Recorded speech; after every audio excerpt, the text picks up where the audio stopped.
몇 번 말씀을 드렸지만 바이오 섹터가 살아나야 시장이 크게 오를 수 있습니다. 그래서 오늘은 바이오 형님들께서 어떤 준비를 하고 계시는지 같이 한번 검색해 보겠습니다.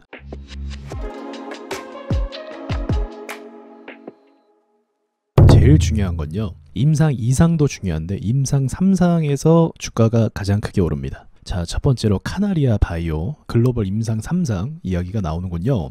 일단 뭐 차트는 사실 슈퍼 박살이 난 상태라서 우리 다 아시겠지만 이거는 사실 바이오라기보다 우리가 기억하기로는 사료 회사였죠. 현대사료라는 주식이었고 이제 점상을 계속 이어서 갔었고, 지금 이 자리에서 이제 호재가 나오는데 사실 이런 자리에서 호재는 조금 믿을 수가 없죠. 왜냐하면 이미 과거에 이만큼 정말 말도 안 되는 수치로 올랐기 때문에 이제는 여기서 털어내는 단계, 이제 호재가 강해도 일시적으로 조금 오르겠지만 좀 믿기가 좀 어려운 그런 위치가 아닐까 좀 생각합니다. 그래서 확률적으로는 좀 이 자리에서 재료를 가지고 좀 연속 랠리를 간다는 건 좀 상상하기 어려운 일이다. 그래서 혹시나 임상 3상에 대한 소식이 좀 긍정적인 소식이 계속적으로 들려오면 일단은 뭐 기본적으로 바이오는 옆으로 갔다가 크게 가는 성격이 있거든요. 이런 상황이면 모르겠지만 지금 이 자리에서는 좀 믿기가 어려운 위치라고 볼 수가 있겠네요. 여기 매물대가 너무 빡세갖고. 자, 다른 걸 또 한번 찾아볼게요. 매드팩토, 얼마 전에 사실 매드팩토 좀 약간 문제 있었죠. 그래갖고 주가가 크게 하락을 했었는데 그 뒤에 좋은 뉴스 기사가 나오는 것 같네요.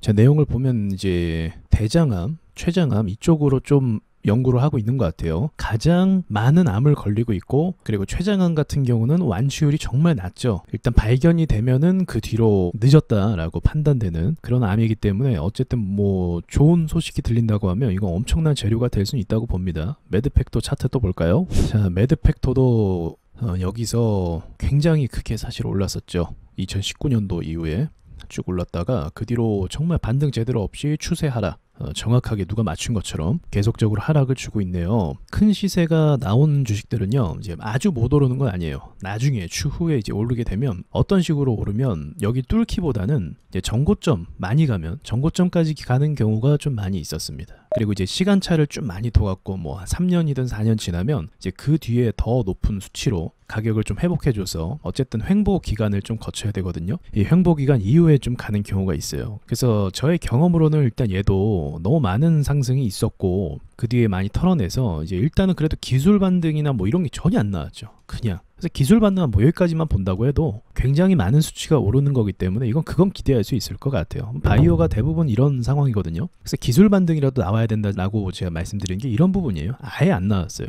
요것만 나와도 좀 살만한데 안 나왔다. 자, 네이버 검색을 통해서 이 종목 자체를 또 한번 살펴볼 수도 있거든요. 시가총액이 4,900억. 자, 토론방은 사실 뭐 볼 거 없죠.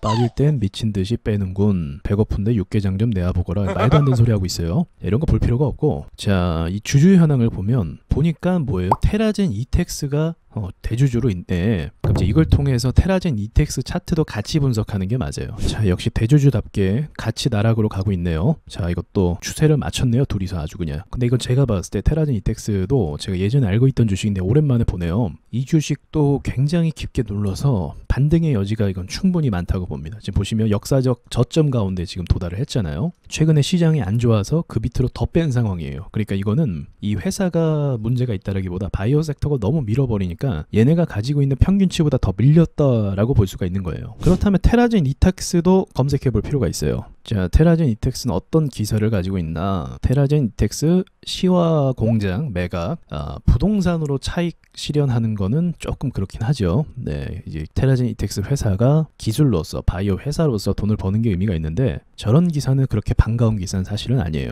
이걸 살짝 보니까 자회사를 많이 거느리고 있는 것 같네요. 그러니까 방금 전에 뭐 시화공장 시세 차익 그리고 자회사 인수 이런 이야기가 많이 도는 걸 보니까 방금 매드팩토의 지분율이 높은 것과 같이 좀 실력 있고 유능한 회사들을 이제 보유하고 그로 인해서 경영하는 회사라고 좀 볼 수가 있겠군요. 예, 이것도 보니까 굉장히 이것저것 많이 하긴 하네요. 진스크립트와 항체 신약 공동 연구, 테라젠 바이오 자회사겠죠. AI 기반 환자 분류 장치 특허 취득. 그럼 이제 이걸 보면서 좀 기사를 보면서 알 수 있는 게 이 테라젠 이텍스의 대주주가 있잖아요. 이 사람이 이곳저곳에 막 다니면서 지금 최대한 적극적으로 경영에 힘쓰고 있다라는 걸 의미하는 부분입니다. 이런 부분이. 그러니까 가만히 앉아서 뭐 주식 가지고 노는 그런 회사가 아니고 다양한 활동을 통해서 의미 있는 결과를 좀 뽑아내려고 하는 그런 모습이라고 볼 수 있을 것 같네요. 네, 이렇게 계속 활동을 하다 보면 좋은 결과가 나올 수도 있고 또 좋은 결과가 꼭 나오지 않더라도 이제 그로 인해서 엮어서 또 세력들이 스토리를 만들 수도 있기도 합니다. 자, 뉴스를 또 보면 여기 비소세포 폐암 표적 치료제 렉라자, 이름 특이하네. 요거를 임상 3상 진행한다. 유한양행에서 말이죠. 그리고 눈에 띄는 기사가 있었는데 지노맨 컴퍼니에서 담도암 병용요법 임상 2상 이렇게 시험 개시를 한다는데 지노맨 컴퍼니도 한번 보죠. 자, 요 녀석도 보시면 상장 이후에 뭐 특별한 움직임이 있다라고 볼 수는 없겠네요. 뭐 요 정도 움직임쯤이야 뭐. 그리고 바이오 섹터가 다 그렇듯이 지금 다 누르고 있죠. 그러니까 다 바이오가 하나의 섹터로서 관리가 되고 있는 게 맞아요. 세력들한테. 그렇지 않고서야 어떤 종목은 올라가야죠. 그렇지 않습니까? 그런데 호재가 어떤 종목은 정말 강하고 어떤 종목은 호재가 없는데 다 똑같은 취급당하고 있는 거예요. 호재가 있는 주식이나 없는 주식이나 그냥 냅다 다 패대기를 쳐버리고 있는 거죠. 이게 이제 인위적인 거죠. 이게 오히려 더 부자연스러워요, 이런 게. 보시면 최소한 지금 뭐 제주은행 그리고 뭐 철강 관련된 거 뭐 이런 애들은 최소한 또 오르기도 하잖아요. 근데 바이오만 이렇게 오르지 않는다는 건 의도적으로 누르는 겁니다. 그래서 이제 의도적으로 눌렀다가 이 섹터를 한 번에 들어 올릴 때가 있다. 네, 그거를 좀 체크하기 위해서 차트를 보는 거죠. 일단 많이 주저앉았고 이거 옆으로 좀 가줄 수도 있을 것 같아요. 지금 옆으로 충분히 갈 만한 자리고 더 빼긴 좀 어렵다라고 보고 있고요. 만약 더 빠진다고 하면 시장 때문에 빠질 가능성은 있는데 시장도 많이 뺐기 때문에 더 빠꾸 하기는 좀 어렵지 않나 생각이 들기도 하네요. 이 종목도 한번 검색을, 자, 역시나 네이버 검색을 한번 들어가 볼까요? 이 회사 일단 현금으로 보니까 매출을 내는 게 아니라 기술을 갖고 있어서 상장을 한 것 같네요. 보니까 매출이 없음에도 이제 미래의 어떤 가치를 반영해서, 그래서 이런 회사들은 결국은 좀 결실을 내줘야 돼요. 결과적으로는. 자, 여기 또 주주 현황을 보시면 특별한 건 없지만 여기 보시면 이제 DSC 인베스트먼트에서 투자를 했네요. 그러면 이것도 인베스트먼트 회사가 있는지 확인해야 되는, DSC는 제가 들어본 것 같아요.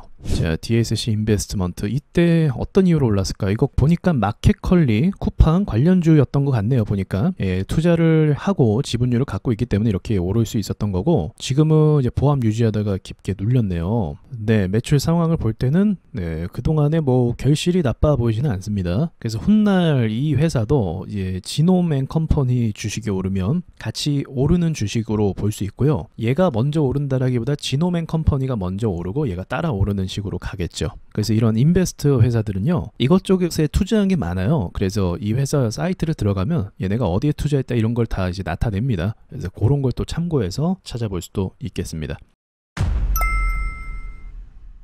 자, 이런 식으로 대략 바이오 섹터가 어떻게 준비 중이고 그런 게 있는데 지금 확실히 많이 눌러갖고 일단은 보합부터 가야 되는 것 같아요. 또 이렇게 보다 보면 또 공부하고 학습할 수 있는 내용들이 있거든요. 그래서 이런 것도 참고하시면서 좀 보시면 될 것 같습니다. 얘네가 어쨌든 지금 보시면 전혀 시세나 수익을 내지 않아주고 있기 때문에 여기 이 추세만 좀 깨주고 가면은 그 뒤로는 뭐 지금 많이 시장도 눌렀기 때문에 더 누를 만한 이유는 없지 않나, 그 생각을 갖고 있습니다. 여기까지 말씀드리고 마칠게요.